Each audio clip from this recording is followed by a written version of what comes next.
We start the show with the big match of the weekend. Queen's Park Rangers and Cardiff have been swapping places at the top of the championship for the past few weeks. Finally, they get to meet each other. The location was Loftus Road. Your commentator is Tony Gubber. Bothroyd's at the far post, pulls it back to Whittingham. Oh, that's nicely done. He was trying to place that into the top corner. Such a danger from midfield, Peter Whittingham. He got 25 goals from midfield last season. Floated that in. Here's Hulse. Tarab trying to chip it in. Other shouts for handball. Looks at the referee, who has pointed for corner. Well, the hands went up. The penalty shout was a strong one off the chest of Darcy Blake.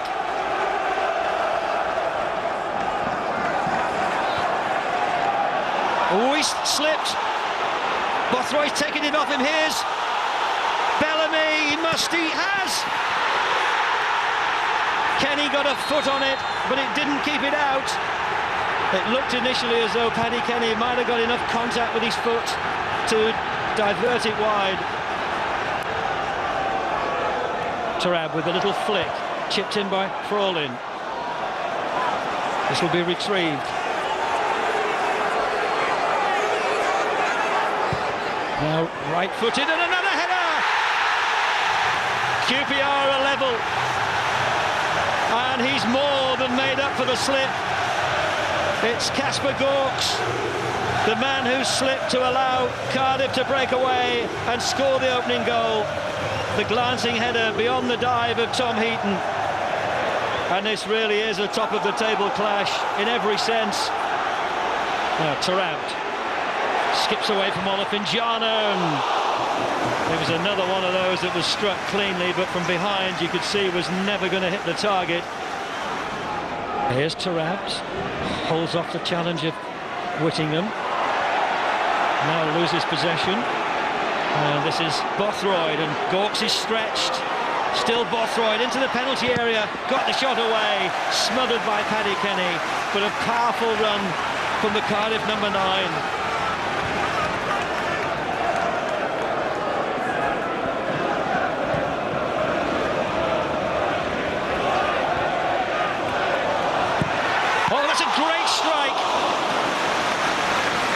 Jamie Mackey with a terrific strike, which has brought the save of the afternoon out of Tom Heaton. Great save to concede this corner.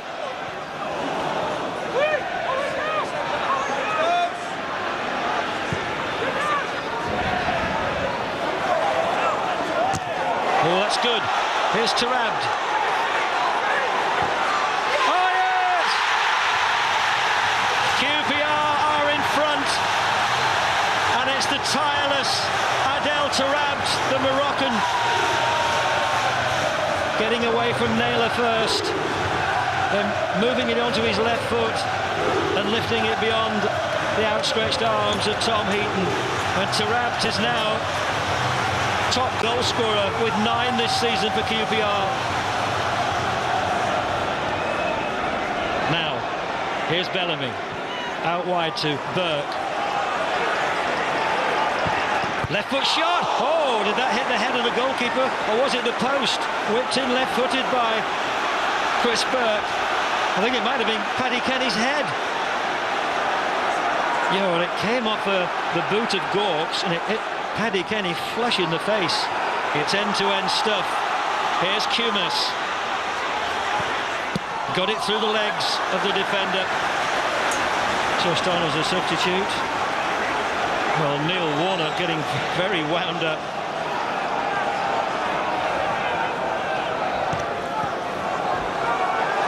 Now, oh, good footwork. Oh, shouts for a penalty. Referee does not agree. He's backed away from that. But there was an outstretched leg that brought down Bothroyd. Anywhere will do. But this is Agimang, who goes down. But here's Clark, who's got past his man. Here's Leon Clark. Oh, that must be a penalty. Clark still on his feet. And that's cleared off the goal line. Now Agimang There's plenty of players forward, but the header is onto the top of the net, and that should just about be that. And there's the final whistle. 19 games for QPR now unbeaten. One more will equal the club's all-time record. The final score, QPR 2, Cardiff City 1. There's nothing in the game in the second half, to be fair. I mean, they got the goal, and then we needed a big decision from the fella in the middle, and he didn't make it. And when you see how clear-cut it is, they're the ones that they can't miss. And that was the difference.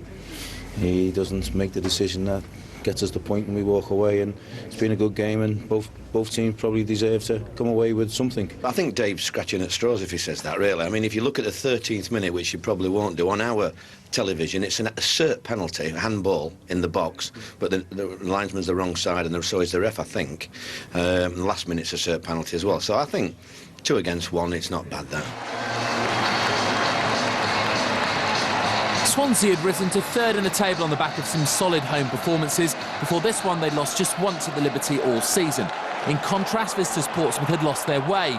4 games without a win, and it showed in the opening exchanges. Just 2 minutes played when Craig Beattie finished off a fine move started by Angel Rangel. That the former West Brom striker's first goal in over a year, although the Pompey marking was slack to say the least. Rangel was once again at the heart of the Swans' best moves early on. His ball to Nathan Dyer couldn't have been better, the winger almost providing a cool finish past Jamie Ashdown, but not quite accurate enough. John Utaka has scored just 1 league goal this campaign, but he's still been a handful for Championship defences, and when he made room for a cross, Dave Kitson should have at least forced Doris de Vries into a save. After setting such a blistering pace, it was perhaps inevitable that Swansea would pay for those early missed chances. 2 minutes before half-time, Utaka combined with David Nugent, who made no mistake. That's now 5 league goals so far this season. The game's winner came just after the hour mark. The host defence, usually so resolute at the Liberty, allowed Greg Halford to get away. His second goal since arriving on loan from Wolves, helping Portsmouth edge towards the playoff places. Probably the only 2 opportunities that Portsmouth had, we didn't defend well enough and conceded 2 goals. So it was a disappointing end to it, really, after such, as you say, a very good start. It was going to be one of our toughest away games of the season, for sure. You know, they're a good team, started the season like a train, so we knew, you know, it was going to be a tough game for us tonight. But we've done very well, scored a couple of great goals, and we're delighted with our victory. More of the same was the call from Simon Grayson as Leeds, 5 without defeat, travelled to Reading.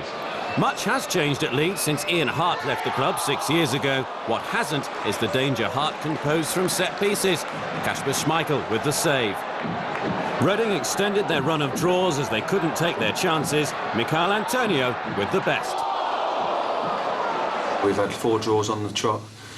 We've got 4 points, we should have 12. And today's another game where I felt we should have won the game. Well, I'd have taken that before the game. This is a difficult place to come to, and I suppose Reading, with the number of chances that they had and the opportunities that they put the ball in the box, will feel that maybe they should have taken some of them. Just around the corner. 2 successive home wins have given fans of the Championship's second from bottom team Crystal Palace cause for optimism despite the defeat at Sheffield United last weekend. Darren Ambrose had netted in both those games at Selhurst, but this time he was the creator. The weight of pass exemplary, the finish excellent from Pablo Cunhago, his second goal for the Eagles since joining on loan from Ipswich in the summer. More chances after the break. Donny's James O'Connor pickpocketed by Wilfried Zaha. Would have been impressive had he scored from that angle, but even with 2 goes at it, he couldn't quite. Palace are keen to renew Julian Speroni's contract, and the Argentine keeper showed his worth with a series of late saves, including that one from David Healy, that ensured a 3rd win in 4 for the Eagles.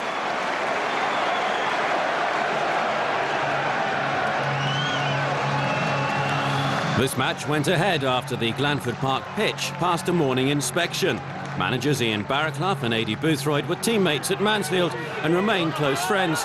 But it was the Sky Blues boss who had most to cheer in the first half. Marlon King's shot was saved, but Gary McSheffrey was on hand to put the visitors ahead.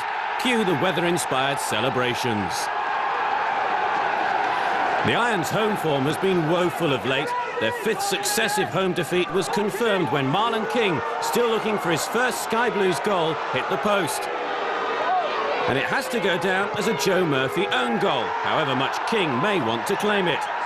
Support for his friend from the winning manager. I'll definitely go in and have a drink with Ian, because I think he's a terrific guy, and I think, you know, given the time, which I know he'll get at a good club like this, he's going to be a terrific manager, and he's going to be very successful. Still to come, informed Derby face a tough trip to playoff hopefuls Burnley. While Middlesbrough and Hull battle the elements in a chilly thriller at the Riverside.